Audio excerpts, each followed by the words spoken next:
decíamos contratación, intermediación financiera, contratación, lo que hoy nos dé el tiempo. Terminamos el miércoles el tema y el miércoles también vamos a ver alguna consideración sobre mercado de valores. Desde una perspectiva muy específica de contratación, igual la temática como financiamiento empresarial de mercado de valores, ustedes la tienen en esta materia nueva, ¿no? Financiamiento empresarial.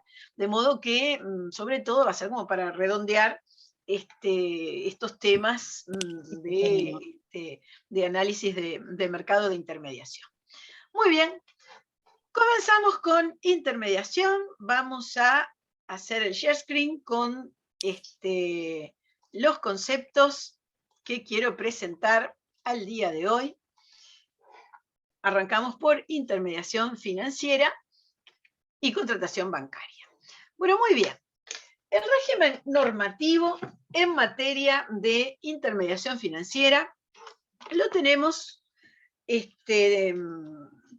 o lo encontramos en diversas fuentes. Obviamente, la fuente principal es la ley. Y tenemos, respecto de este tema, intermediación, el decreto ley 15.322 de septiembre de 1982, que sigue siendo la norma básica al respecto. Sigue siendo, a pesar de ajustes que obviamente con todo este tiempo transcurrido ha merecido como norma legal. A ver, no es casualidad que este decreto ley sea del año 82.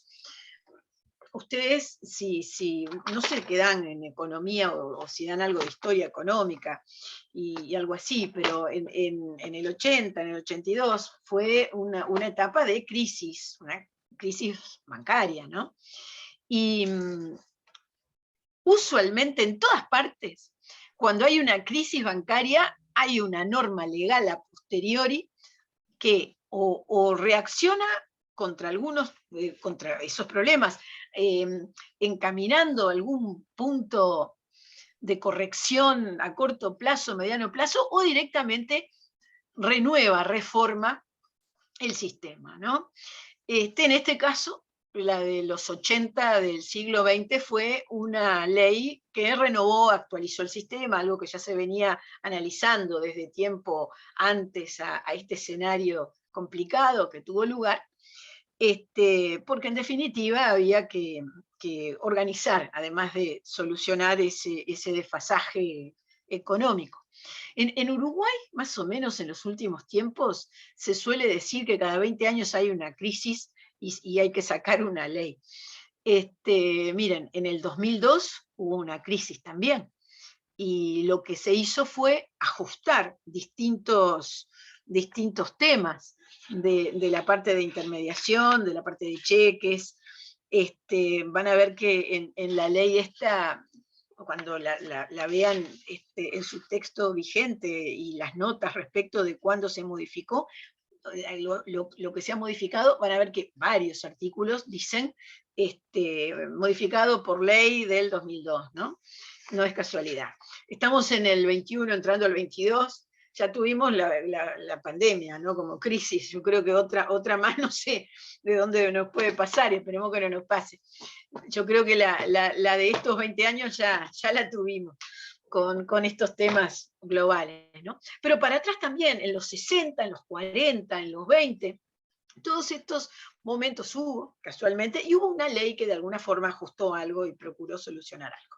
Bueno, bien, Decreto Ley 15.322 no es la única referencia de regulación. El Estado uruguayo, los estados todos, tienen que regular directamente todos los elementos que hacen a este tema de intermediación financiera.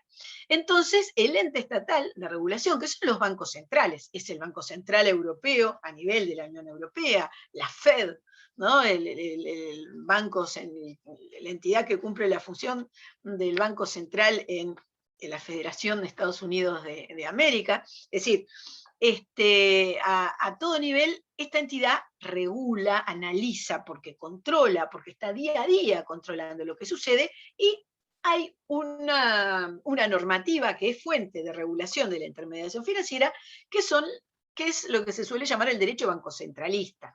Las circulares del Banco Central, que en definitiva son decisiones del Banco Central, que son dadas a conocer a través del formato de circulares y que afortunadamente desde que está Internet uno las tiene al día absolutamente online y sabe muy bien de qué trata, qué regula todo el tiempo, qué modifica, de modo que no es para nada complejo este acceso. Por supuesto que las leyes tienen decretos reglamentarios, ¿no?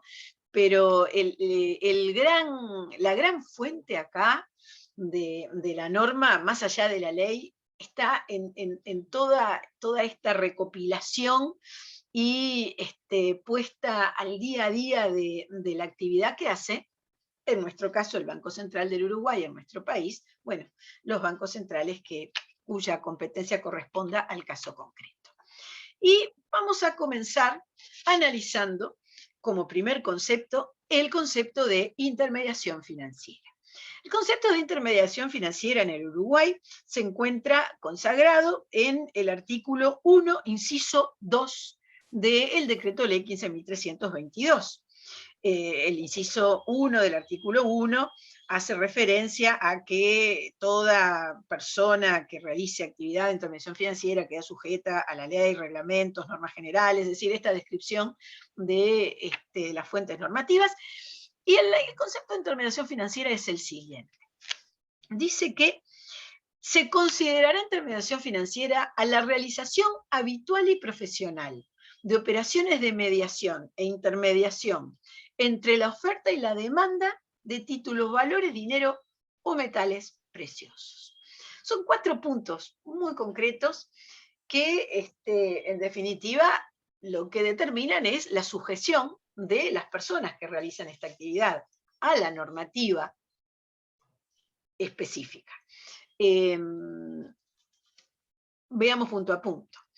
Cuando hablamos de realización habitual y profesional, bueno, a esta altura todos ustedes tienen que recordar y saber del alcance de estas expresiones en el derecho uruguayo sobre la base del concepto de ¿qué? A ver, pregunto. ¿Dónde escuchamos antes lo de habitual y profesional? Después lo escuchamos... En el concepto de comerciante, profe. Exactamente, en el concepto de comerciante. Después lo hemos visto en otras actividades posteriores en el tiempo, reguladas posteriormente en el tiempo a nuestro Código de Comercio, que siempre cuando quieren hacer referencia a un estatuto con una profesionalidad, una institucionalidad, se atan a estos dos referentes. Realización habitual y profesional entonces va a tener una dimensión que va a ser relativa según de lo que se trate. Sabemos que profesional implica que hay una organización que debe cumplir con parámetros, con conocimientos, no necesariamente estamos hablando de una carrera estructurada al caso, pero es claro que hoy para entender muchos temas relacionados con este negocio, con esta actividad comercial, hay que tener formación profesional en distintas áreas, ya sea derecho, economía, contabilidad, es decir, a ver, no es la exigencia del título como tal, pero el conocimiento, por supuesto. Y bueno, y la habitualidad, tenemos también esa idea de relatividad, pero fíjense que hay una cantidad de actividades que, bueno, aisladamente son comerciales, pero no integran la intermediación financiera. ¿A qué voy? Sin perjuicio de lo que desarrollaremos más adelante en estas dos clases referido a intermediación en el crédito, puede haber intermediación en el crédito que no sea intermediación financiera, que es cuando se realiza fuera del ámbito de requerimiento específico de la regulación legal. Y habitual, obviamente, como volviendo al concepto, tiene que ver con esa idea de se desarrolla como forma de vida, como actividad de obtención de medios de vida. No quiere decir que esté pautando cuántas veces se realiza, pero bueno, tiene que ver con la apreciación concreta del efecto. Segundo elemento, este es muy importante, muy característico de la intermediación financiera. A ver, ¿qué quiere decir operaciones de mediación e intermediación? La de mediación, ya vimos, es un concepto general comercial, mediación. Mediación significa acercar a las partes. Mediación significa, sé dónde está la oferta, sé dónde está la demanda, entonces yo a unos acerco a los otros, bueno, sea quien sea mi cliente, o sean tomadores o dadores, los clientes que en ese caso estoy tratando, estoy considerando. Ahora, ¿qué quiere decir intermediación? Y este es un componente muy, muy especial de esta actividad y quiero que la escuchen con atención porque es fácil de entender, pero hay que entender. Intermediación en el mundo de las finanzas significa que la entidad hace suyos los recursos que los dadores de recursos le entregan, los hace suyos y los recoloca a nombre propio de la entidad de intermediación financiera en el mercado. Esto puede ser solamente porque estamos hablando, y saltamos al cuarto punto, de títulos, valores, dinero o metales preciosos, es decir, de bienes fungibles. Porque cuando la entidad de intermediación recibe de los dadores de recursos, los recursos que sea, pongamos dinero, que es lo más frecuente, cuando recibe dinero, esa entidad que recibió el dinero tiene que devolver ese dinero, pero obviamente no tiene que devolver los mismos billetes, ¿no? Queda claro que eso es el tema fungibilidad del dinero, como es de títulos, valores, como es de metales preciosos en definitiva, pero vamos a hacer en general todos los ejemplos en torno a dinero porque es la dinámica abrumadoramente más frecuente. No quiere decir que no haya de las otras, pero es la más frecuente. Bueno, decimos, el dinero lo va a devolver en dinero. Y cuando utiliza ese dinero que le dan los dadores a los que necesitan el dinero, la demanda, los tomadores de recursos, el que se obliga es la entidad, el banco. Es decir, no los depositantes del banco, es decir, quienes le entregaron dinero al banco. Veamos cómo funciona con el ejemplo más fácil. Depósito de dinero que recoloca como préstamo el banco. El banco tiene depositantes. Veremos hoy, mañana, hoy o el miércoles, depósitos a plazo fijo, a la vista en caja de ahorro, como sea. Pero recibe dinero.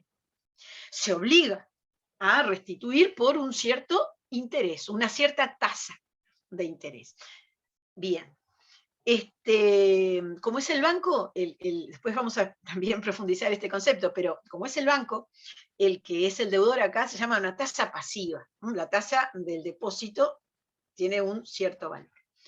Cuando el banco está recolocando ese dinero, para hacerlo trabajar, como se suele decir, que tiene que generar el interés que va a pagar, tiene que generar una cantidad de cobertura de los costos que tiene para el funcionamiento. Cuando lo está recolocando, el que se obliga es el banco, es decir, el que coloca es el banco, el que está contratando es el banco. Es decir, hay una muralla opaca entre aquellos que entregan el dinero y aquellos a quienes el banco está proporcionando. Ni unos y otros se conocen, digamos, no interesa a los efectos de las operaciones bancarias. Eso es la intermediación, es hacer suyo esos bienes para recolocarlos a nombre propio, y es exclusivo en este volumen de habitualidad y profesionalidad de los bancos. Cuando el banco está prestando su dinero, está colocando su dinero, vamos a ver que son operaciones activas, el banco es acreedor y cobra una tasa activa. ¿Sí? El precio del dinero, el precio por prestar el dinero que cobra el banco es ese interés, esa tasa activa. La tasa activa es superior a la tasa pasiva. Y esa diferencia se llama spread bancario. Y dentro del spread, como les decía, aparece una serie de rubros que el banco debe cubrir. Funcionamiento de la oficina, que tiene que ver con los sueldos, el mantenimiento de el activo fijo, mantenimiento de cualquier otra obligación, el pago de impuestos, pago de los gastos de funcionamiento, la ganancia que corresponde tenga el banco, es una actividad privada o una actividad comercial, en todo caso, que realiza el Estado, también tiene ganancia. Luego el destino de esa ganancia es otro tema cuando es el Estado, pero es ganancia. Todo esto debe surgir, debe ser pagado de la diferencia entre lo que recibe como tasa activa el banco y lo que tiene que pagar para cumplir con las obligaciones con quienes le han depositado el dinero. Ese es el spread bancario. Surge de esta dinámica de intermediación, que significa que el banco hace suyos los recursos que recibe y que recoloca a nombre propio. Entonces, este es el concepto de intermediación propiamente dicho en el ámbito financiero. El concepto de mediación tiene que ver con acercar las partes, y por acercar las partes cobra una comisión, no un interés, una comisión, porque hace un trabajo de acercar a las partes. Cuando hablamos de intermediación, lo que el banco cobra es interés por el dinero, porque son operaciones de crédito. Es muy distinto la mediación de la intermediación, son actividades muy distintas. Bueno, bien, redondeando entonces, aunque ya anticipé, estos son dos puntos que me faltan del concepto de intermediación financiera, tenemos que la intermediación es entre la oferta y la demanda de títulos, valores, dinero o metales preciosos, es decir, de bienes fungibles.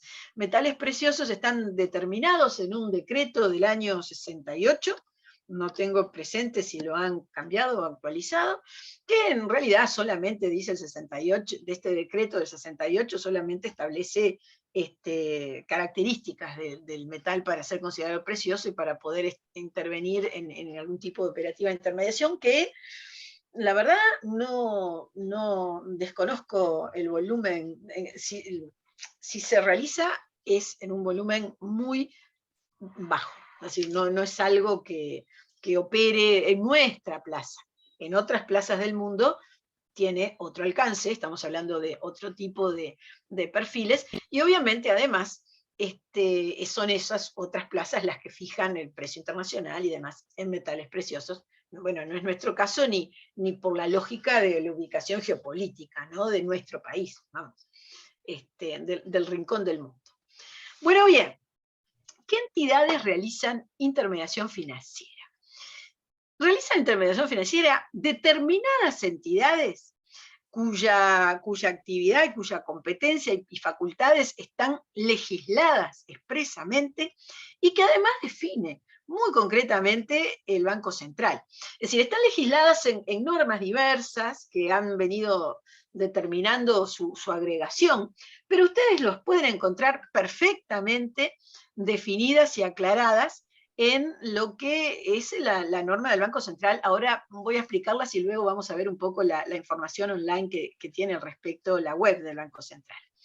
Estas son las entidades de intermediación financiera, que además son controladas, muchas de ellas, la posibilidad de que realice actividad depende exclusivamente de la autorización que realice el Estado uruguayo a través del Ministerio de Economía, con el asesoramiento del Banco Central, y además todas deben registrarse en el Banco Central, que es la entidad de superintendencia financiera del Uruguay.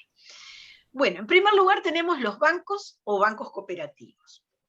El banco es la entidad de intermediación financiera que puede hacer más cosas.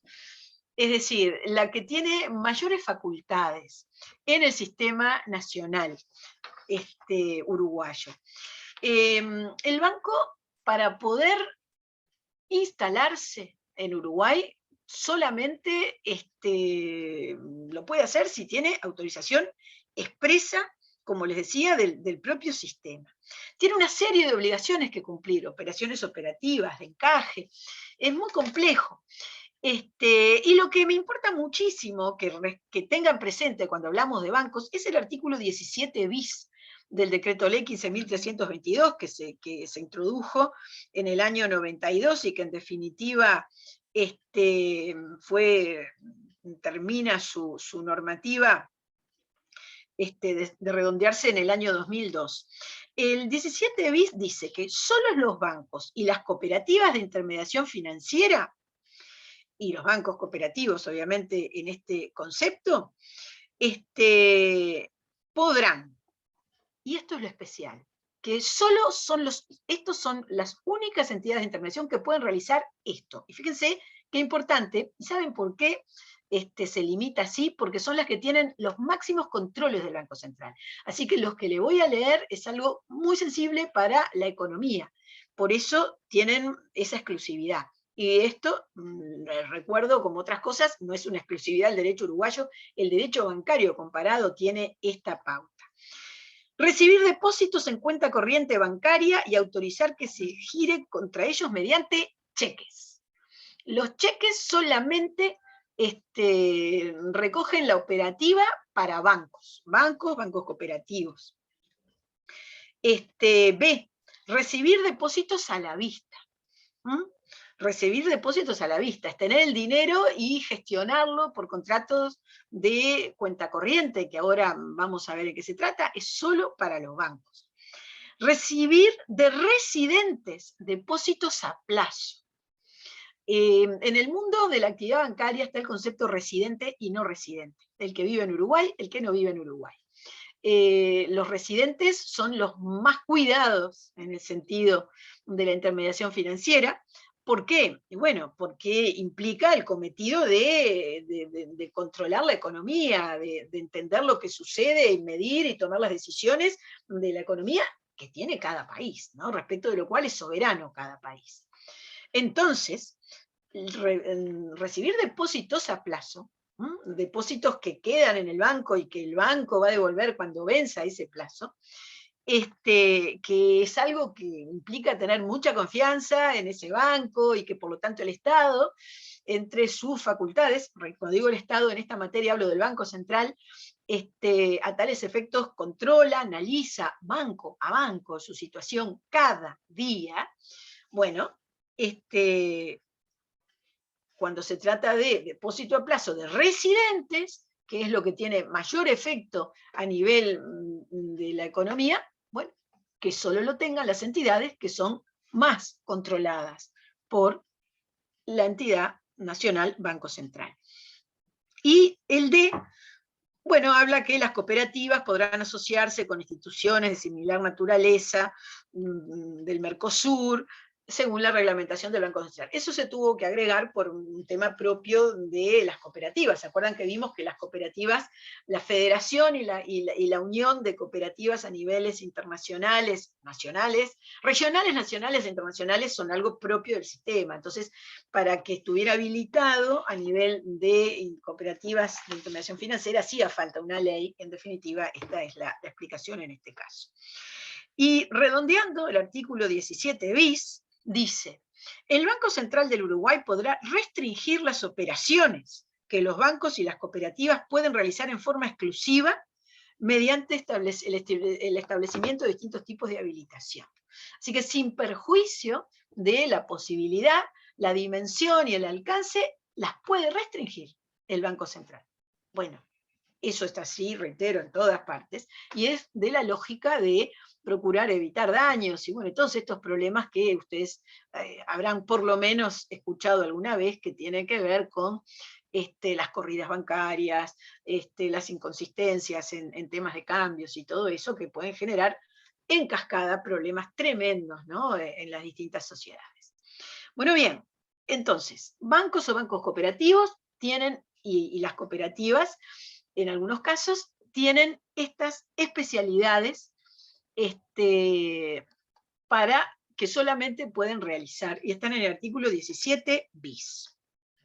Bueno, después están los bancos de inversión. Los bancos de inversión son un tipo operativo creado por una ley posterior a esta. Ahora, me perdí el número de la ley. No hay. Los bancos de inversión fueron un instrumento creado para posibilitar algún tipo de operaciones a largo plazo, y descomprimir esta exigencia de que se hiciera específicamente en el Banco Central todas las actividades. No hay bancos de inversión como tal, porque en definitiva son operaciones que las realizan los bancos y alguna otra entidad fuera del sistema cuando la ha habido. Es de la década de los 90 la ley correspondiente, pero bueno, es una de las entidades que en caso de existir tiene que cumplir con todas las normas que establece al efecto el Banco Central. Yo pensé que la tenía en este conjunto de normas que separé acá, por eso no tengo aparte el número de la ley, pero lo cierto es que no tenemos.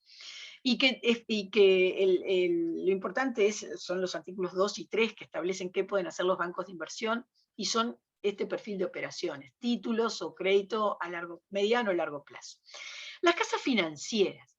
Bueno, las casas financieras, quedaba una y se entró en liquidación, la última creo que era Sprinter, y realizaban, o pueden realizar, en caso de que vuelva a haber operativas, actividades de intermediación con no residentes y actividades con residentes que no impliquen caja de ahorro ni ninguna de las especialidades que tienen los bancos. Después tenemos instituciones financieras externas, que son entidades radicadas en Uruguay, que gestionan y administran fondos offshore, es decir, los recursos, mejor dicho, que están ubicados fuera del Uruguay, de ahí viene el offshore. Las offshore quiere decir más allá de la costa, ¿no? En inglés, pero es como se llaman en el mundo estas actividades offshore. También tienen una regulación legal y reglamentaria específica. Había muchas más instaladas en Uruguay. Eso era una fuente de trabajo, ¿no? Interesante. Ahora hay menos, quedan algunas actividades offshore. Básicamente lo interesante en estos casos es que para el Estado quedan los tributos que cobra y las posibilidades de trabajo, ¿no? Pero sí, hay, y son también reguladas. Cooperativas de intermediación financiera, bueno, que ya entre lo que vimos de cooperativas y lo que he mencionado, ya tienen una idea específica, ¿no? Es una forma distinta de organizar al titular de este negocio comercial, la cooperativa. Luego dice administradoras de consorcios. Acá estamos hablando de los círculos de adquisición que están organizados de manera que muchos contribuyen con un pago de una prestación parcial de la obligación general, y se pueden sortear o se puede adquirir de determinada forma antes de haber terminado de pagar esas cuotas el bien que se trate. Círculos de adquisición de bienes y servicios se llaman también. En realidad es intermediación en el crédito, por eso corresponde que el Banco Central, y organizado de manera profesional y habitual, ¿no? Por eso corresponde que el Banco Central los controle. Y después tenemos los mediadores financieros, ¿no? Es decir, todo lo que vimos hasta ahora tiene que ver con intermediación, y después está lo que se llama mediador financiero, que es esta actividad que vimos de acercar a las partes, que es una actividad profesional. Sí, dije 15.322, de septiembre de 1982. Acá le contestó a Agustina. Muy bien, vamos a ver ahora parte de la información que está en el Banco Central sobre estos temas, como para ir ubicando por este lado la información. Acá tenemos, como el otro día yo había puesto para ir viendo algo a nivel de seguros, la web del Banco Central. Entramos donde dice Sistema Financiero. Aquí van a encontrar información de los bancos, instituciones no bancarias, van a encontrar toda la normativa, por ejemplo, en materia de bancos. En materia de bancos tenemos aquí cuáles son los bancos que pueden actuar en el Uruguay. Hoy tenemos 2 del Estado, y después tenemos 3, 6, 9, tenemos 11. Hace años, cuando empecé a estudiar este tema, teníamos 22 bancos. Hay un tema de la plaza que se ha achicado, algunos han cerrado, han venido otros.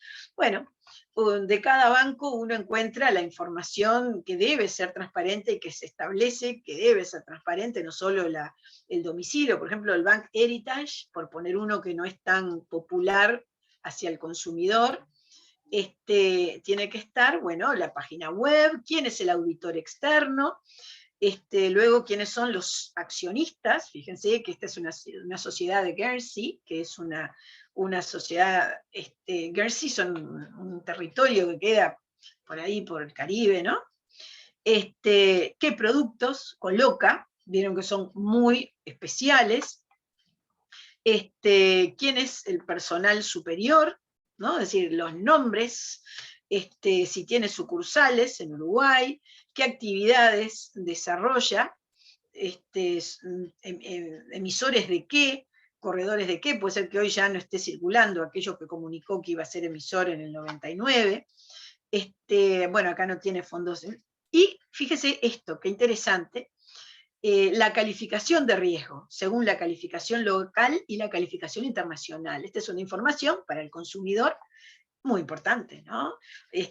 Cómo ha venido siendo considerado desde que está en Uruguay, desde el 2001, primero, bueno, por Moody's, ahora es Standard & Poor's, quien les está dando la calificación, y acá tenemos idea de qué tipo de entidad es.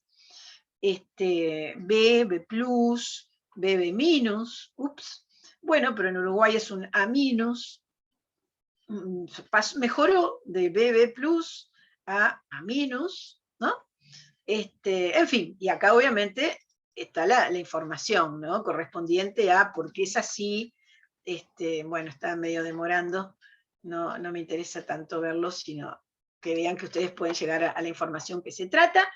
Bueno, y dejamos así.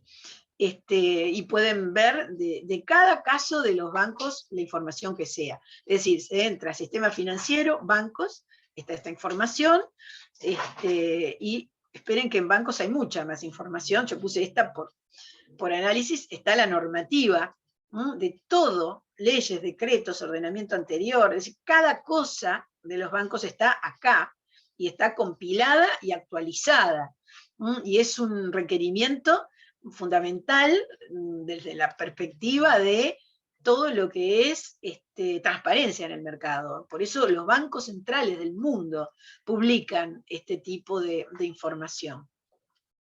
Lo mismo en cuanto a entidades, instituciones no bancarias, entidades de intermediación financiera que no son bancos.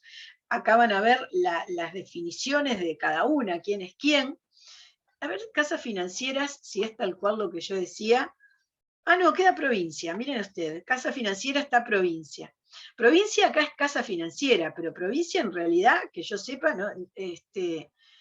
Provincia, ¿quién es? Es el banco, ¿no? El Banco de la Provincia de Buenos Aires, que acá en Uruguay funciona como casa financiera, se llama Provincia Casa Financiera. Yo por eso no me había registrado como casa financiera nada más, porque acá funciona como casa financiera, pero estamos hablando de un banco. Acá figura que es el accionista o socio principal, como siempre. Bueno, mire, no le pasaron esta información, pero si tienen la administración, es decir, tiene que haber siempre esta información, el auditor externo, KPMG, en fin, la web, lo mismo que las demás. Instituciones financieras externas, a ver si aquí tenemos algún nombre. Mire, queda solo Patagonia. Qué reducido que está. Patagonia, que está en Punta del Este, y bueno, Patagonia es un banco argentino, ¿no? Acá no funciona como banco, es una institución offshore, con ese nombre, es un tema, ¿no? Que tenga ese nombre. En fin, obviamente el dueño es esta sociedad argentina, y tienen toda la información, cuál es la actividad, institución financiera externa, cuáles son los productos. Bueno, no los declaró, pero obviamente están en lo que sea. Solo tiene una casa central, en Punta del Este también. En fin, nada. Estos son las distintas situaciones. A ver, las empresas administradoras de grupos de ahorro previo, consorcio está nada más. Yo recuerdo que había unas 3 o 4 en cierto momento, pero bueno, consorcio es la más grande, ¿no? Entonces aquí tiene toda la información, quién es el auditor externo, quiénes son los accionistas, incluso accionistas a nombre de personas físicas deben figurar. Fíjese que Consorcio del Uruguay, que es una empresa uruguaya, tiene accionistas personas físicas, y que están aquí. como corresponde a la transparencia necesaria. En fin, nada más, yo me alcanzaba con ver este tipo de cosas, todo debe estar acá. En materia de instituciones no bancarias, no, perdón, me salteé, bueno, no importa, esto ya lo habíamos visto, así que hacemos un stop share, nada más que como muestra general de distintos elementos, y todo esto, y los detalles, y cuál es el encaje en cada momento, y si sube, y todo esto, esta información, se encuentra por la naturaleza que tiene esta normativa de requerimiento de transparencia en la web del Banco Central del Uruguay. Bueno, muy bien. Volvemos ahora a los conceptos que estábamos aquí manejando. Vimos cuáles son las entidades de intermediación financiera. Sigamos adelante con algunos conceptos generales más. Redondeando un poco lo que ya anuncié de esta forma general, tenemos que la entidad responsable del control, orientaciones en el funcionamiento, limitaciones y prohibiciones es el Banco Central del Uruguay. Su rol como tal está establecido por el mismo decreto ley de 15.322 en los artículos 15 y siguientes, que establece el alcance de su control, establece asimismo qué es lo que puede estar requiriendo a las empresas, y en materia de Banco Central también corresponde que tengan presente que hay una carta orgánica del Banco Central, la ley 16.696 del 30 de marzo del 95, con lo que puede ser su actualización. A ver, espera un momentito, que viene por otro lado. A ver. Bueno, la carta orgánica modificada que corresponde al efecto, que tiene, bueno, la estructura correspondiente al Banco Central. Ahora después voy a verificar una cosa al respecto. De todas maneras, a nosotros nos interesa lo que realiza la superintendencia correspondiente al sistema financiero. Esperen que quiero verificar un tema de dato de numeración. Bueno, lo más práctico, como siempre, es, sí, es esta, la 16.696. Tenía algunas dudas respecto de una modificación posible, pero no tenía que ver con el número. Lo más, como siempre, lo más interesante y de más seguridad para verificar a ustedes el texto es ver, en este caso, el Banco Central del Uruguay, que tiene un texto ordenado de la Carta Orgánica. Quería decirles que lo bajen directamente, que lo actualizan punto a punto. Acá fue una reforma importante que hicieron, la 18.401, creo que en definitiva quedó incorporada a la Carta Orgánica del 95, y varias otras reformas, muchas en materia de estructura, ¿no? Están las atribuciones. Bueno, el Banco Central es una presencia constante en las entidades que controla. Constante significa te estoy mirando desde adentro, ¿no? En distintos ámbitos de actividad llega, en nuestro país, como en cualquier lugar del mundo, cuando llega la inspección, ¿no? Cuando llegan a hacer preguntas del Banco Central al banco o a la entidad que sea, que se pongan nerviosos y que muestren todo. Es muy importante, es muy grave, y algo que hay que hacer. No es que sea grave que haya una inspección, pero me refiero, es algo que hay que atender, no es nada menor, ¿no? A ver, pasa en Uruguay, pasa en Estados Unidos, pasa en la Unión Europea. Cuando hay preguntas de la autoridad de control, inmediatamente, ¿por qué? Porque es muy sensible, porque cualquier tema que pueda no coincidir con lo que se establece que debe ser, todas las obligaciones de transparencia o de encaje o lo que sea, pueden tener una repercusión grande y pueden llevar a un colapso nada más que por un malentendido y por el rumor que genera lo que sea, ¿no? Eso es lo que quiero transmitir como sensibilidad del tema. Y es cierto, los de la mesa en el Banco Central, por cada actividad que controla el Banco Central, cada día analizan qué es lo que están haciendo qué es lo que están haciendo los controlados, ¿no? Ustedes pueden leer las facultades y van a ver que tienen las facultades que permiten hacer lo que yo digo, pero quería especialmente transmitirles lo importante que es como actividad de control, ¿no? Por las repercusiones que pueden tener en la cadena de pagos, bueno, lo que tiene que ver con el crédito, de todas formas. Muy bien, volvemos a nuestros conceptos legales concretos y de operaciones que van a nuestro tema de hoy. Salimos del Banco Central, vamos a un concepto más, antes de ir a operaciones específicamente de contratos. En este mundo de lo que es la actividad bancaria, es muy importante todo lo que hace referencia al secreto bancario. El secreto bancario es una clave de cualquier operativa de intermediación en el crédito, porque bueno, la propia actividad comercial tiene como regla el secreto. Hemos visto al principio del curso, cuando hablamos de los libros de comercio, cuando hablamos del código de comercio, y sus primeras disposiciones en los textos, tal cual tenemos desde el siglo XIX, que hay un artículo central, que lo quiero leer tal cual, artículo 70, que dice: ninguna autoridad, juez o tribunal, bajo pretexto alguno, puede hacer pesquisa de oficio para inquirir si los comerciantes llevan o no libros arreglados. Y esto significa el principio de confidencialidad de la contabilidad. Y cuando se habla de tomar crédito de bancos, obviamente estamos ante un punto también relevante para los temas comerciales, más allá de los datos personales.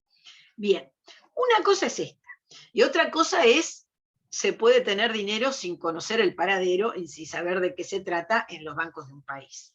Esto último no es lo mismo que el respeto al secreto de la actividad comercial, y es lo que se ha venido regulando y se ha venido adaptando, un secreto que hizo crecer mucho nuestra plaza en la década de los 80, pero que en los últimos 20 años ya es incompatible con los requerimientos de interrelación de esta actividad a nivel internacional propiamente, por todos este crecimiento no voy a contarles ninguna novedad, de narcotráfico, lavado de activos y todos estos temas que hacen que debió reactualizarse el concepto de secreto bancario en nuestro país.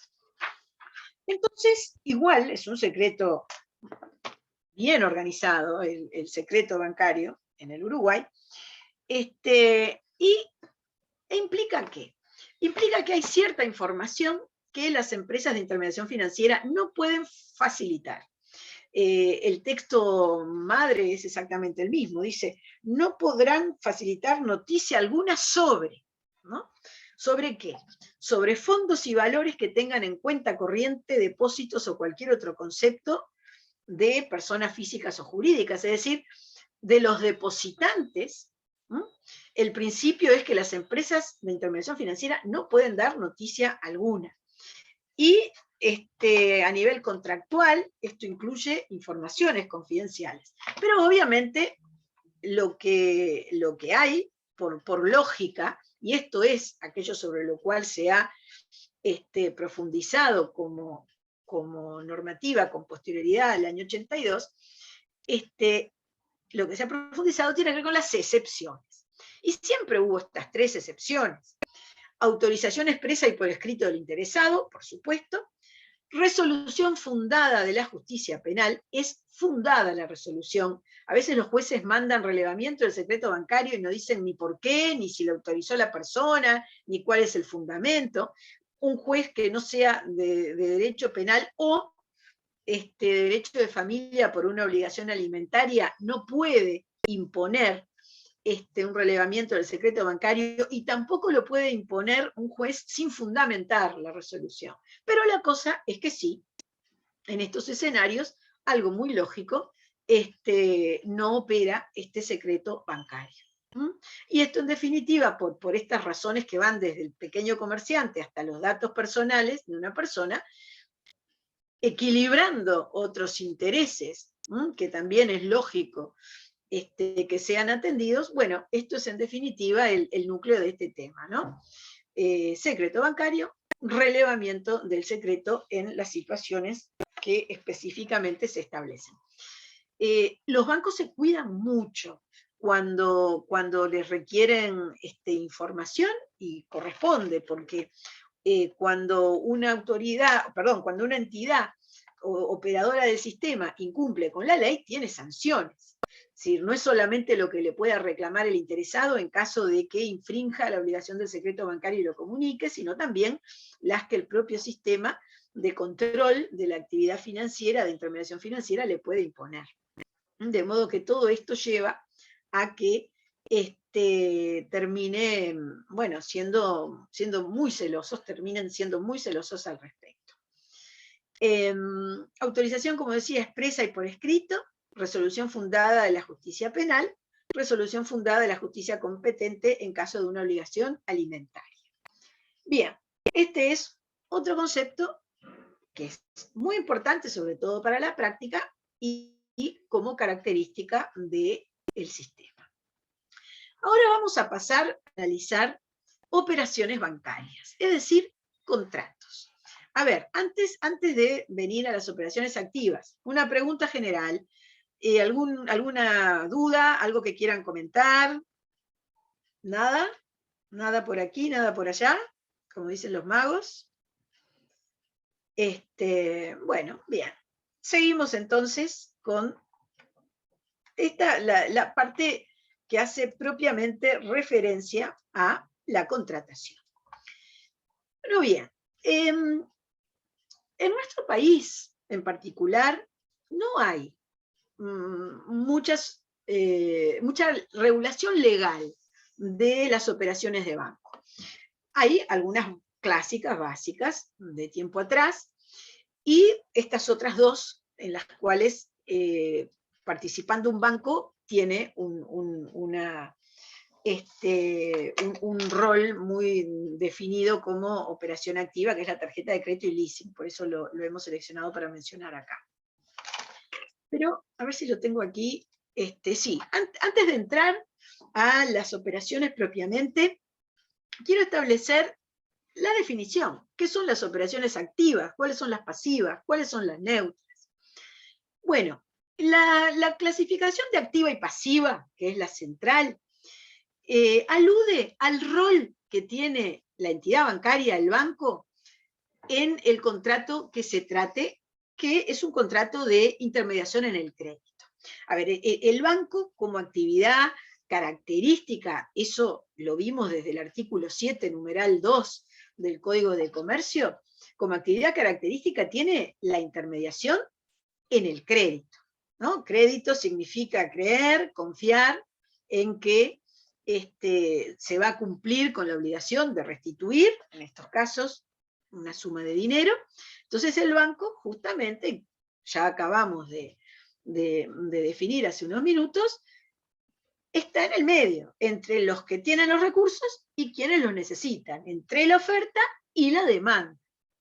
Bueno, cuando el rol del banco en esta operación de recibo recursos y recoloco es acreedor, es decir, está entregando recursos a la demanda de recursos financieros, de dinero, por ejemplo, cuando es acreedor, la operación es activa. Recuerden, acreedor activa. Es activa.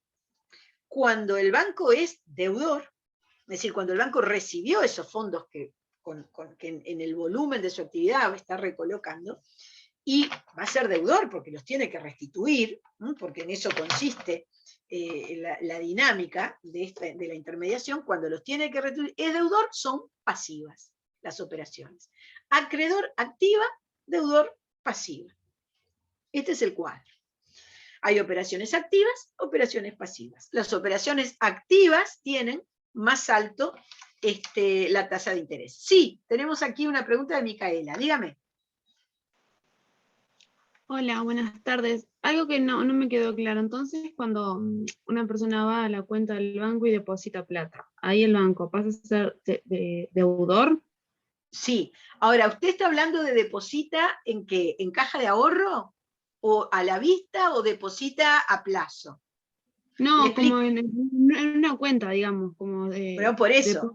Pero en una cuenta usted puede depositar a la vista o puede estar integrado con un depósito. Si usted habla de una cuenta corriente porque va a haber una gestión nada más, aquí pasamos a la tercera categoría, a las neutras. Ahora le explico las neutras y va a ver que le redondeo la respuesta. Las operaciones neutras, ¿qué son? Son operaciones, son actividades, obligaciones a través de contratos que tiene el banco que no implican intermediación en el crédito. ¿Que implican qué cosa? Por ejemplo, una gestión de caja. Por ejemplo, que al banco le digan, pagame este cheque. Acá deposito dinero para que esté en la cuenta para poder girar cheques y pagar cuentas. Cuentas personales, digamos, ¿no? Pagar cosas que tengo que pagar. Esa actividad de gestión, que está hoy en día muy automatizada, obviamente, como todo, por los temas de software, se llaman actividades neutras o actividades accesorias, porque son actividades en las cuales el banco no presta un servicio de intermediación en el crédito, presta servicios. Otros pueden ser el Cofrefor, distintos que vamos a ver. Pero este básico, que es de gestión de la cuenta, se llama contrato de cuenta corriente bancaria. Y en este contrato de cuenta corriente bancaria, el banco lo que hace es cumplir órdenes de gestión de un dinero que ponen en la cuenta. Solamente por gestionar, cumplir las órdenes de pagar que les da el cliente, solamente por eso no estamos en una operación activa ni pasiva, porque ahí no hay intermediación en el crédito. Ahora, ¿qué sucede? Que muchas veces el banco dice, bueno, ustedes me ponen dinero en caja de ahorro, yo gestiono los cheques, pero si hay un promedio mensual de 50.000 pesos, 30.000 pesos, lo que sea, en ese caso, yo voy a usar ese dinero como si ustedes lo tuvieran depositado y les voy a pagar por mantener ese promedio en la caja de ahorros, en la cuenta, en definitiva, yo les voy a pagar un porcentaje que es menor, ¿no? Es una tasa pasiva un poco menor que cuando la persona entrega dinero al banco en un depósito a cierto plazo. Y el banco tiene la seguridad que puede disponer de ese dinero en principio, por el plazo pactado. Entonces, por eso yo le decía, ¿a qué título? Ahora vamos a ver los contratos, ¿no? Pero sí, no es lo mismo que alguien le entregue dinero al banco en un depósito a plazo fijo 30, 60 días, a que entregue un dinero al banco que en definitiva va a ser para gestionarlo por cheque en una modalidad distinta, que es una caja de ahorro. Caja de ahorro en moneda nacional, en moneda extranjera, a la vista. ¿Por qué? Porque le retira cuando quiere ese dinero. Ahora, reitero, ya vamos a ver, una cosa es la caja de ahorros, otra cosa es un depósito. Entonces, en principio el contrato de cuenta corriente bancario es una operación neutra, porque ahí el banco solamente administra el dinero que una persona le entrega. Cuando además, si mantiene un cierto nivel promedio de fondos, el banco le dice, bueno, le voy a pagar, porque el banco quiere tener dinero, entonces quiere ser atractivo y hace ofertas de negocios para tener dinero. Entonces, bueno, si usted lo mantiene, yo le doy unos puntitos de interés. Entonces ahí está combinando una operación neutra con una operación activa, en ese caso. Y le digo más, la operación, perdón, con una operación pasiva, dije la primera. Y le digo más, se puede combinar con esta otra, que voy a decir es la activa, no lo que comenté antes. Si la oferta del banco es que, mire, si usted se sobregira hasta en 30.000 pesos, yo le pago igual la cuenta, pero usted me lo tiene que devolver y yo le cobro tal tasa, se puede combinar la operación neutra con una operación de préstamo, en definitiva. Y que eso es la llamada tasa activa. La pasiva es, usted me lo deja acá, le cobro, le pago unos puntos de interés, es el banco es deudor.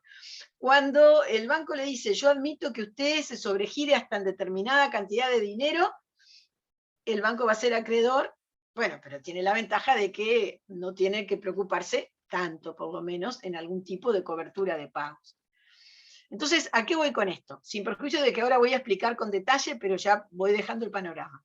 Que una operación neutra, como puede decir, recibo el dinero, le cumplo con el pago de los cheques porque le doy una chequera, ¿no? Porque tenemos un contrato de cuenta corriente bancaria, lo puedo combinar con operación pasiva porque le doy algún punto de interés si usted mantiene su promedio, o lo combino con una operación activa, permito que, es más, le ofrezco y quedamos en el contrato que si usted se sobregira, si en definitiva queda sin dinero y tiene que pagar alguna cuenta que me llega, yo le estoy prestando dinero por acá y le cobro un interés de una tasa activa en ese caso.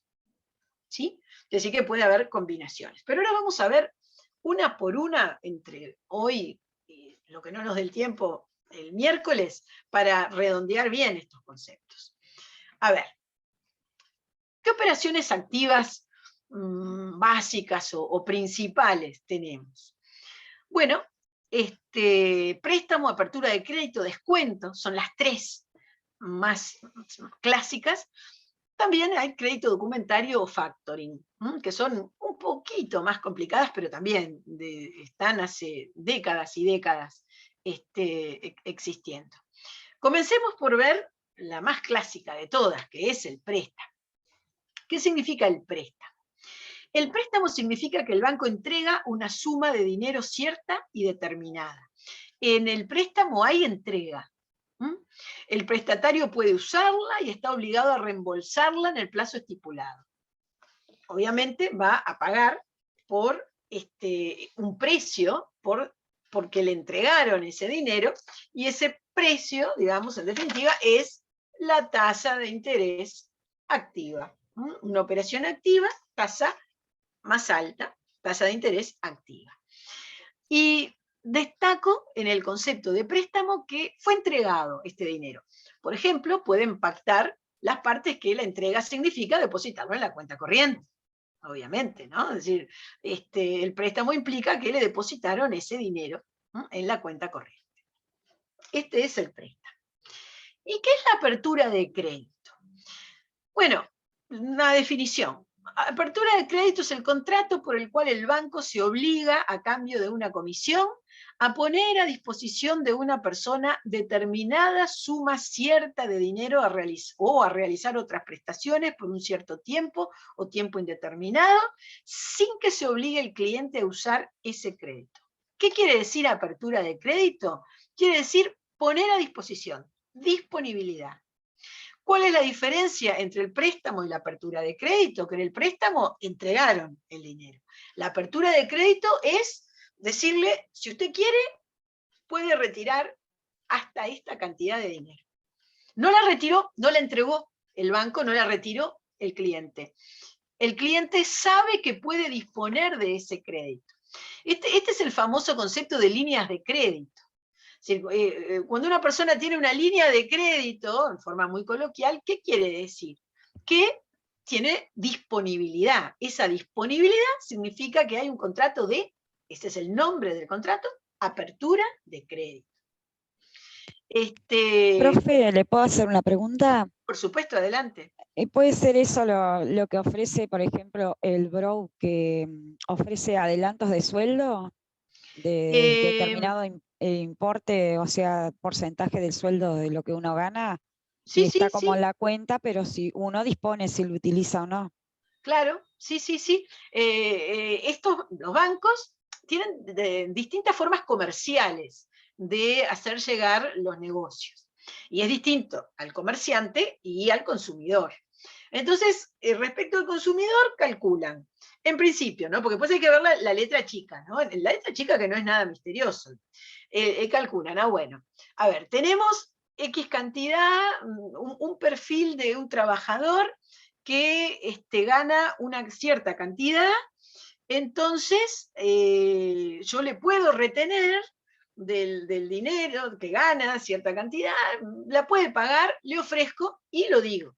Claro, después van a analizar que si esa persona tiene embargos, si tiene una cantidad de otro problema, probablemente digan, bueno, mire, lo normal es la oferta que hacemos, pero no es para el caso que tengan comprometida la capacidad de pago de cierta forma, ¿no? Eso es lo que luego, lo digo la letra chica, pero no en un sentido despectivo, sino en un sentido de que es el total, ¿no? Del escenario que se tiene en cuenta. Pero en principio lo que hay es una oferta de apertura de crédito, exactamente así. Exactamente así. Cuando el Banco República u otros dicen, bueno, ofrecemos líneas de crédito para empresas de tal sector, para pymes, para lo que sea, ¿qué están diciendo? Bueno, que tienen como producto, pues estamos hablando de productos de intermediación financiera, tienen un producto que establece que a tal capacidad o a tal capacidad y garantías tienen una disponibilidad de dinero. El concepto en cuanto a apertura de crédito es que el trabajo que hace el banco es un análisis de la capacidad de pago.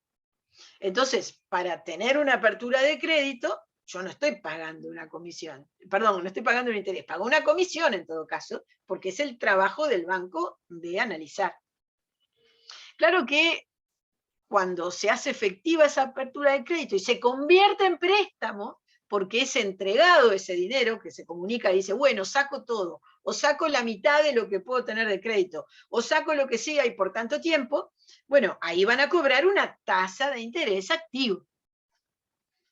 Si la apertura de crédito es el potencial de ser un deudor del banco, que no es poca cosa, porque eso es lo que permite que haya actividad empresarial, que circule el dinero, que se genere más dinero, ¿no? Es decir, que circule la cadena de pagos. Es decir, es todo un efecto muy importante en la economía. Muchos otros temas de salud, digamos, del mercado de crédito derivan de la posibilidad esta, ¿no? Pero quiero que vean clara la diferencia. En el préstamo se entrega, en la apertura de crédito está disponible. Son distintos servicios, distinto significado, distinta obligación, distintos perfiles, ¿no? De uno y otro. Profesora, Sí, ¿y Martín. cómo se perfecciona ahí el contrato? A mí no lo visualicé del todo. Se perfecciona en la comunicación, está disponible. Ya investigué y usted tiene esta disponibilidad manteniendo la situación patrimonial que evidenció. Ah, bien. Bien.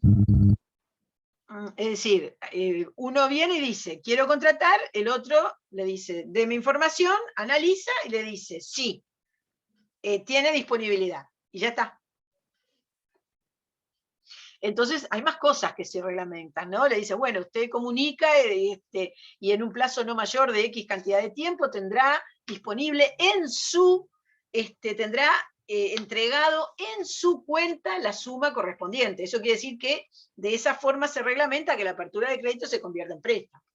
Dicho en términos del contrato usual. ¿Comprendido? Impecable, gracias. Bien. Y la tercera de estas operaciones clásicas, activas de los bancos, es la llamada descuento, es la operación de descuento, se le llama descuento. Es un contrato por el cual un banco anticipa a su cliente dinero sobre el importe de un crédito a vencer, descontando los intereses correspondientes al tiempo que media entre el anticipo y el vencimiento del crédito descontado, con la particularidad, agreguen, de que ese documento comercial en el que hay un crédito a vencer del cliente es un título valor. Es un título valor. Entonces, ¿cómo funciona esto? Tenemos una empresa que vende a crédito, coloca mercadería a crédito, y que tiene a su nombre, a su favor, distintos vales, o letras de cambio, o cheques de pago diferido. Bueno, tiene distintos documentos que los va a cobrar, va a convertirlos en dinero, bueno, en un plazo de 30 días, o un plazo de 50, el que sea. Es decir, una empresa que creyó, el credere, en que le van a pagar, porque así es como trabaja colocando mercadería, y a cambio tiene esa firma, esos documentos que obligan, ¿no?, al que contrajo la deuda. Pero esa empresa necesita dinero líquido hoy. ¿Para qué? Bueno, para pagar sueldos, para pagar los gastos que sea, lo necesita hoy. Entonces, ¿qué va a suceder? Esa persona con esos documentos va al banco, le diré que va a su banco, porque esto es un negocio que lo hacen con clientes, los bancos, y le dice, tengo acá el equivalente a todo este dinero a 30 días, a 60 días, bueno, al caso que sea. Necesito que me dé el valor de hoy. Entonces esa persona, en definitiva, endosa esos documentos, es decir, los transmite al banco. El banco, ¿en quién confía el banco? El banco confía en su cliente, porque esas otras personas no las conoce. Y porque esa persona, el cliente del banco, cuando transmite los cheques de pago diferidos a su nombre, los vales, de los cuales es el tenedor, todo esto, ustedes esto lo van a terminar de ver en Comercial 2, cuando transmite al banco todo esto, se está obligando también como garantía, ¿no? Porque el que endosa los documentos es garantía solidaria. Bueno, entonces el banco en definitiva dice, está el deudor, está mi cliente, que también es deudor porque me los está transmitiendo y yo soy el titular. Hace un cálculo, le descuenta del monto total los días antes que entrega, más un dinero correspondiente a la ganancia por hacerlo, y le da una cantidad de dinero hoy. Es muy bueno para el que le pagan con estos documentos porque en definitiva adelanta, le anticipan el valor. Se le dice descuento porque en definitiva del monto total el banco descuenta, ¿no? Descuenta los días. Es un tema del concepto de valor tiempo y valor dinero.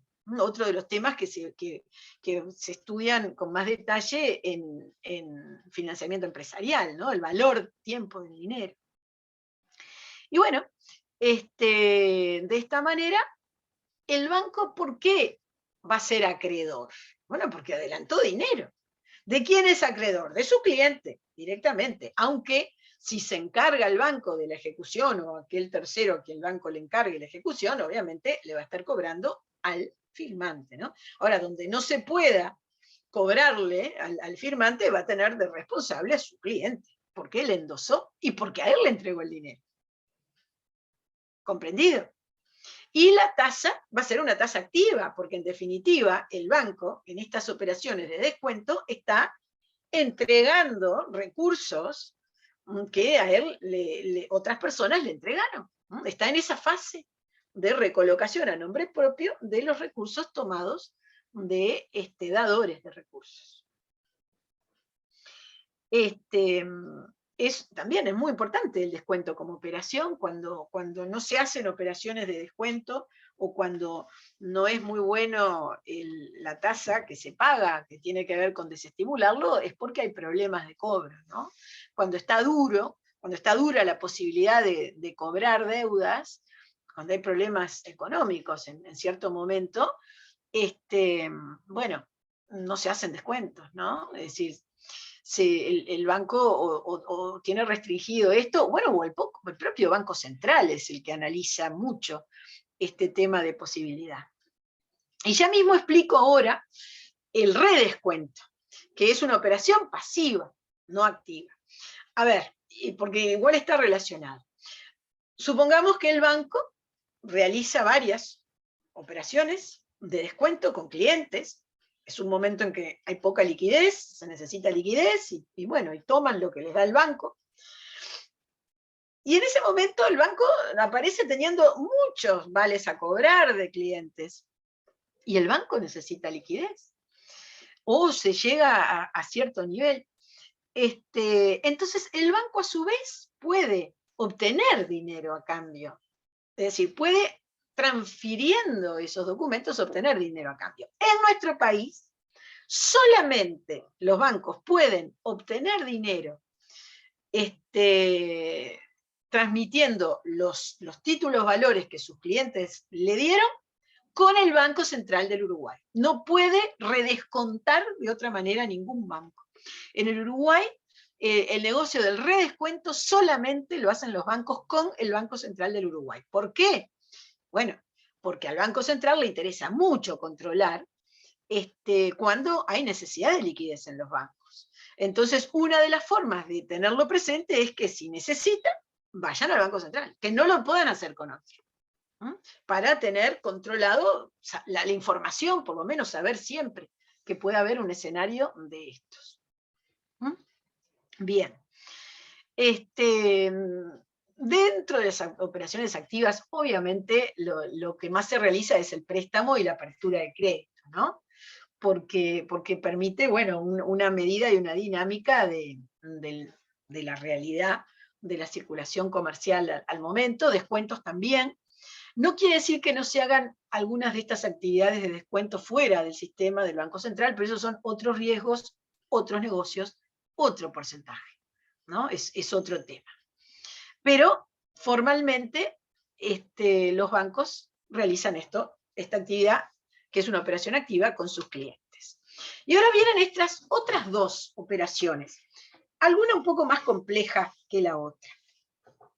El crédito documentario es una operación muy antigua y tiene cierta complejidad, pero porque además opera también con letras de cambio, un concepto que todavía no tienen, pero bueno, yo voy dejando esta idea porque también es una operación que se realiza mucho en los bancos, especialmente en las operaciones de importación y exportación. Voy a explicar el concepto y no me acuerdo si acá no tengo esto, y van a ver. Primero lo leo. Dice, el crédito documentario es un contrato por el cual un banco asume la obligación de pagar a un tercero una suma de dinero equivalente a un monto de crédito que le concede a un cliente, contra la presentación de una cierta documentación.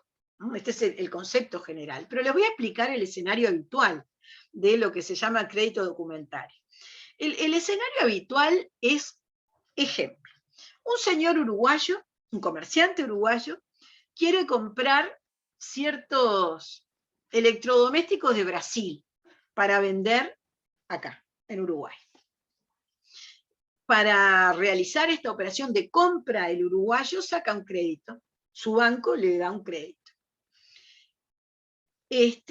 Ahora, el problema está, me tienen que mandar de Brasil lo que compré, me lo van a mandar por buque, ¿no? Es una operación de compraventa internacional que además tiene transporte de mercaderías, me lo entregan cuando llegue al puerto de Montevideo, lo mandan Santos, Montevideo, hagámoslo fácil. Y ahora, ¿yo cuándo mando el dinero? Porque cuando llegue acá, porque yo no voy a andar pagando si no sé si me lo enviaron, básico. La misma incertidumbre tiene el brasilero, allá en Santos. Dice, a ver, ¿y cuándo le voy a mandar la mercadería? Porque a mí si no me manda el dinero, yo le mando la mercadería, llega allá, gasto en el seguro, en el flete, todo el asunto, y la plata, ¿cómo la obtengo? ¿Tiene dinero para que yo haga todo el esfuerzo y en definitiva envíe esto? Bueno, entonces, desde muchísimos años, el sistema mediante el cual se documenta la operativa importación-exportación con seguridades para las partes, es a través de bancos. ¿De qué manera? Con el crédito documentario, que es en definitiva un documento grande donde se establecen una descripción de la cosa. Les explico, miren. El uruguayo, cuando le da el crédito al banco, ya le dice al brasilero, yo ya tengo el dinero. Cuando llegue a Uruguay, que llegue la documentación al banco, le libera los fondos. Yo tengo el dinero, mejor dicho, yo tengo el crédito concedido, pero el dinero lo tiene el banco. El brasilero va a estar en contacto con el corresponsal del Banco Uruguayo, en Santos, coincide o no con el banco de él, digamos que es el corresponsal. El brasilero se presenta ante ese banco corresponsal y el banco le dice, a ver, espere que verifico que en el banco esté todo pronto para cuando llegue la mercadería. Entonces, le verifica con el banco, con la casa uruguaya, y dice, sí, estoy esperando que se ponga la mercadería, me indiquen qué documentos van a llegar acreditando que llegó, y en ese momento se libera, y se libera a través del corresponsal brasileño. Entonces, hay un momento en el que el dinero no lo tiene en su poder, pero el comprador, porque ya indicó que se lo paguen al vendedor, la mercadería ya no la tiene el vendedor, porque la está mandando y ya indicó cuál es el documento, es ese flete que indica la disponibilidad de la mercadería que se envía. Entonces, ni el vendedor tiene la mercadería, ni el comprador tiene el dinero. Entonces, ¿cuándo el vendedor se hace con el dinero y el comprador con la mercadería? Cuando llega, si así fue pactado, cuando llega al puerto, el banco recibe los documentos, chequea que son los que les dijo el vendedor que había enviado por indicación del comprador, que le dijo, esto es lo que yo compré, la verificación que corresponda, liberan el dinero, liberan la mercadería y queda todo hecho simultáneamente. Acá, ¿por qué se habla de esta operación como crédito documentario, como operación activa? Porque el banco concede el crédito, el banco va a ser acreedor. ¿Acreedor de quién? De su cliente, a quien le concedió el crédito. En mi ejemplo, acreedor del comprador uruguayo. Pero sobre la base de que es quien entregaba el dinero al vendedor brasilero, es que estamos ante esta operación activa. Como ven, en el medio también hay una letra de cambio que se le envía al vendedor brasilero para que con la letra pueda exigir ese dinero. Yo lo omití para no agregar un concepto que van a ver el año que viene, pero cuando vean la letra de cambio les va a terminar de cerrar toda esta operativa. Hoy me interesa que visualicen solo la parte de que se concede un crédito al comprador, el banco va a estar en contacto con el banco del vendedor, el vendedor envía la mercadería y cuando se verifique que llegó, se libera y a la vez que recibe la mercadería el comprador, recibe o puede recibir el dinero, la prestación patrimonial correspondiente, el vendedor. Esto es el crédito documentario. ¿Por qué, a pesar de ser complicado y todo esto, lo explico? Porque el crédito documentario tiene añales de existencia, es la base de las operaciones de importación, exportación y de otro tipo de operaciones para los cuales hoy se aplica esta operativa, pero sobre todo para algo tan frecuente como es la compraventa internacional. Y cualquier otra operación internacional que implique constatar lo que se envía con el dinero y temas incluso hasta de títulos valores propiamente, ¿no? Pero eso ya queda para el próximo curso. Eso es una actividad que realizan los bancos. Los bancos, no sé si alguno entrado y mirado de repente, o ahora se mira todo online, tienen un departamento de operaciones internacionales, o el departamento de exportaciones, importaciones, como lo quieran llamar, finalmente es operación internacional. ¿Qué hace? Esto es el que hace operativo el crédito documentario, que es la forma, obviamente que se ha vuelto absolutamente dinámico por las conexiones internacionales por Internet, ¿verdad? Se imaginan que este mundo del crédito documentario, que antes eran puros documentos que viajaban en el correo, en un correo muy reservado y muy cuidado, primero menos y después mucho más a medida que la tecnología, ¿no? Hoy en realidad tiene una dinámica online y de legitimaciones y de firmas digitales y certificaciones digitales que hacen que tenga, además de rapidez, además de celeridad, seguridad, ¿no? Pero bueno, sigue este esquema básico que yo utilicé para explicar. Y redondeando estas 5 operaciones activas, básicas, tenemos el factoring. El factoring, que tiene regulación específica en nuestra ley, es muy parecido al descuento. Cuando hablamos de factoring, estamos hablando de que hay, en el caso del factoring, una de las partes adquiere todos o una proporción de créditos que la otra parte tiene frente a sus clientes y que fue documentada en facturas. En el descuento hablamos de títulos, valores que documentan. En el factoring hablamos de facturas. Cuando adelanta el importe estamos hablando del factoring con financiación. Entonces, la parte que confía en esas facturas que documentan pagos a crédito de un comerciante, se encarga del cobro de ellas y en caso que se pacte, depende de lo que se pacte, puede asumir el riesgo de insolvencia de los deudores, ¿no? Según, esto depende de cuánto quiere recibir y cuánto le pagan. Yo me estoy refiriendo en este caso a la ley 16.774 de 27 de septiembre del 96, que tiene toda una normativa sobre factoring. En definitiva, lo que hizo fue modificar algunas disposiciones. Luego aparece la ley 17.202 del año 99, que también introduce disposiciones al efecto, pero, reitero, factoring se estudiará también en financiamiento empresarial, pues es una forma de financiamiento. Hoy me interesa desde la mirada de la operación de banco que vean que el factoring es descontar facturas. Es decir, así como yo les conté hace unos minutos que el comerciante que tenía muchos vales y cheques diferidos iba con ese paquete al banco, bueno, acá hay una actividad que adelanta el pago de crédito que fue documentado en facturas. Esta actividad de factoring no es exclusiva de los bancos, puede haber sociedades organizadas para el descuento en temas de factoring, de modo que no piensen solo en bancos como posibles que lo hagan, lo hacen sociedades también de factoring.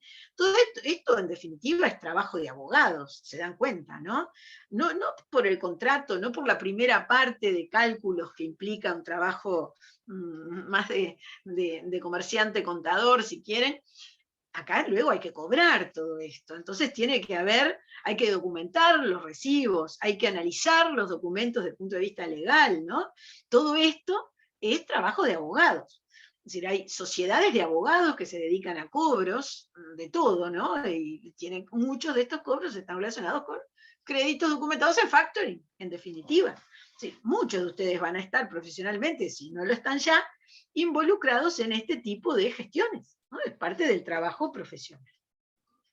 Y para redondear, en los minutos que quedan, vamos a hablar de 2 negocios más. Tarjeta de crédito y leasing. Tengo una pregunta.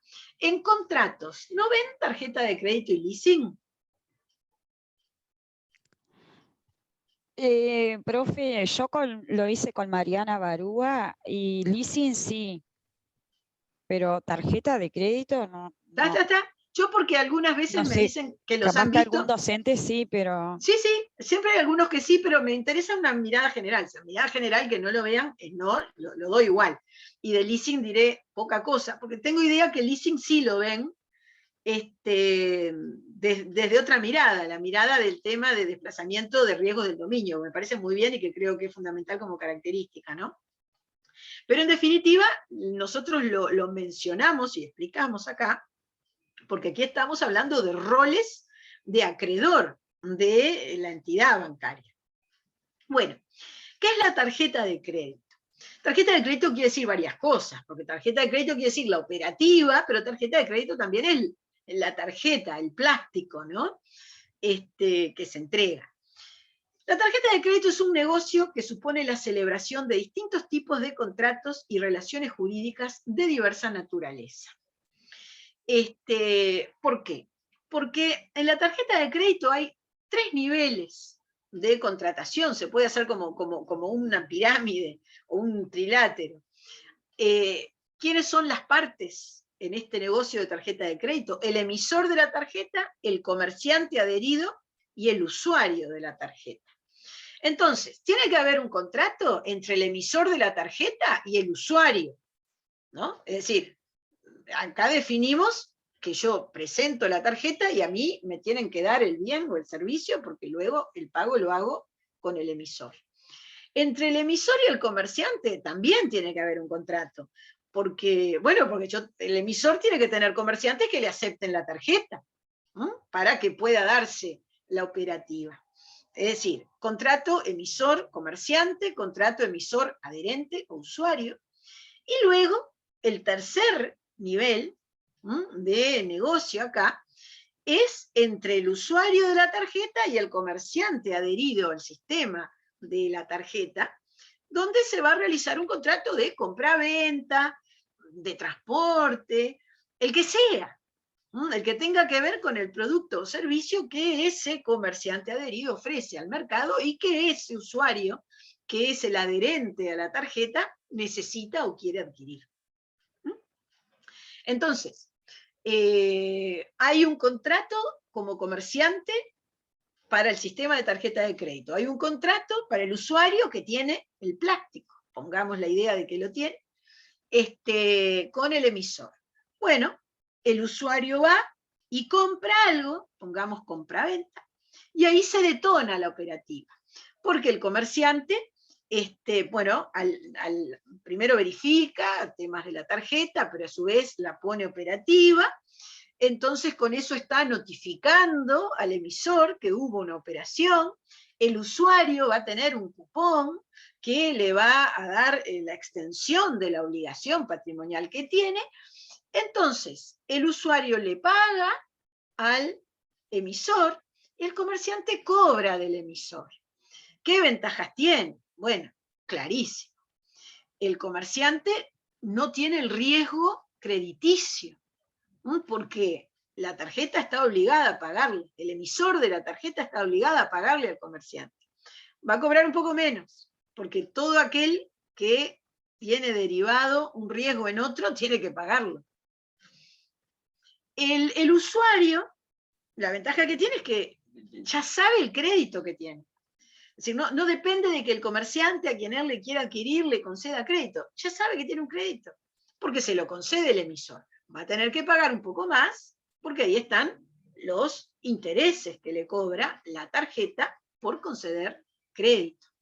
Si se quiere, en esta mirada que venimos haciendo de intermediaciones en el crédito, es como un microcrédito, ¿no? Es una disponibilidad del crédito, microcrédito, que tiene el que tiene la tarjeta, que lo hace efectivo cuando hace uso para adquirir un producto, para adquirir un determinado servicio. ¿Dónde está el banco acá? Porque lo que expliqué hasta ahora, no dije banco. Hablé de conceder crédito, pero no solo el crédito lo concede el banco o lo concede la entidad. Bueno, el tema es que, en general, son emisores algunos bancos. Es decir, profesionalmente aplican su conocimiento de análisis y de capacidad de conceder crédito. o si no es emisor directamente, al lado de un emisor tiene que haber un banco para hacerse cargo de toda la operativa bancaria relacionada con la gestión del crédito. Y así que sin necesariamente estar hablando de una exclusividad, porque no hay en esto exclusividad en materia del banco, hay un rol igual. El banco es un cuarto operador, en todo caso, cuando el emisor no es un banco. Pero la forma en que se trabaja muchas veces es una organización con una cierta marca de tarjeta, en la cual hay bancos emisores de esa organización. Por ejemplo, yo qué sé, Visa, Master. Hay varios bancos que ofrecen a sus clientes ese tipo de tarjetas, de marca tal, de marca cual. Bueno, es porque la operativa, y más todo lo que implica la operativa internacional de estas tarjetas, está concedida, contratada con un emisor local, o dos emisores locales, o los que sean. Porque no hay exclusividad. Entonces, por eso uno ve Visa de uno, Visa del otro, ¿no? Ese es un tema operativo. Luego se suman otros players al mundo de la tarjeta de crédito. Hoy estamos llenos de empresas que tienen su tarjeta Visa propia con tal banco. Eso es otro tema, es un tema comercial que le favorece a determinadas empresas en su relación con el banco, la posibilidad de decir, bueno, yo voy a hacer más concesiones de crédito a través de tu tarjeta, a ti te conviene porque aumentan las posibilidades de conceder crédito, porque me van a comprar a mí, pero si tienen mi tarjeta, que yo les doy más descuento con mi tarjeta, ¿no? Y todos esos temas comerciales que estamos siempre recibiendo, ¿no? La tarjeta de tal supermercado y de tal otro, que fue en los últimos 2 o 3 años como una especie no más, como de super boom de otras tarjetas o de tal y de cual. Es todo lo mismo. Es la concesión de crédito, y las tarjetas hay que pagarlas, ¿no? Y hay que pagarlas no solo lo que se gasta con la tarjeta es un servicio que se paga. Podrá haber un descuento el primer año, como dicen, gratis el primer año, pero hay un costo por el contrato de tarjeta de crédito, que es esa cantidad que se paga usualmente, algunas cuotas por año, o como sea que uno lo tiene contratado, ¿no? Es decir, una cosa es lo que gasto para tener la tarjeta, y otra cosa es lo que tengo que pagar de actividad, de ese interés que tengo que pagar por el hecho de haber usado la tarjeta. Hay distintas ofertas comerciales, distintos productos, no vamos a hablar de ese tema, digo, no es la idea, más que como ejemplo, ¿no? Que es la operativa esta general. Y por último, como ustedes me dicen, y creo que es así en todos los casos ahora, en contratos, en leasing, solamente de leasing vamos a decir que acá hay un desplazamiento de los riesgos inherentes al dominio. Leasing financiero, leaseback, leasing operativo, me interesa más que nada hablar, como estamos analizando, del leasing financiero, porque aquí, en el funcionamiento del leasing financiero, tenemos que un banco adquiere un bien por indicación de aquel cliente a quien le concedió un crédito, y que tiene que haber una ley que permita que los bancos que tienen restricciones respecto de qué bienes pueden tener y qué pueden hacer, bueno, pueda de repente comprar inmuebles para un leasing financiero cuyo objeto es un inmueble, ¿no? O comprar lo que sea que le diga, que si bien va a estar a nombre del banco que concede ese leasing financiero, todo lo que implique riesgos va a ser del titular del contrato de leasing. Y eso es lo tan especial para el mundo también de la intermediación financiera que tiene el leasing financiero, ¿no? Por eso lo destacamos. El banco en el leasing financiero, ¿qué es? Acreedor. ¿Qué tasa cobra el banco? Una tasa activa. Es una operación activa para el banco, que, reitero, tiene un escenario y un rol muy, muy especial sobre la base precisamente de esta regulación legal. Bueno, bien, redondeé esto porque estamos en 40, 41 y quería escuchar preguntas o comentarios que tengan. Igual también si hoy no tienen preguntas y las tienen el miércoles, contesto el miércoles, ¿no? El miércoles voy a seguir con las operaciones pasivas, las neutras y lo que tengamos para explicar un poco de funcionamiento del mercado de valores con esos temas, esos conceptos básicos que ya les agregué en el esquema de la semana. Sí. ¿Qué me dicen? ¿Me dicen algo? No, profe, no sé, yo por lo menos no, por ahora no tengo duda. Capaz que el miércoles Ahí veo está, ahí alguna. está. El Tengo miércoles, dudas que previas al viernes. que pegar una repasada. Una Pegue, repasada media profunda. Lo que pegue. pasa que, claro, a mí me pasa que vengo terminando con materias y he tenido ya casi los últimos parciales de todas, entonces, sí, pero Esto, bien. sí, sí. Para el miércoles estaría bueno hacer unos minutos de consulta. El miércoles explico esto que queda y, por supuesto, me preguntan lo que sea. Nos preguntan a la doctora y a mí lo que quieran.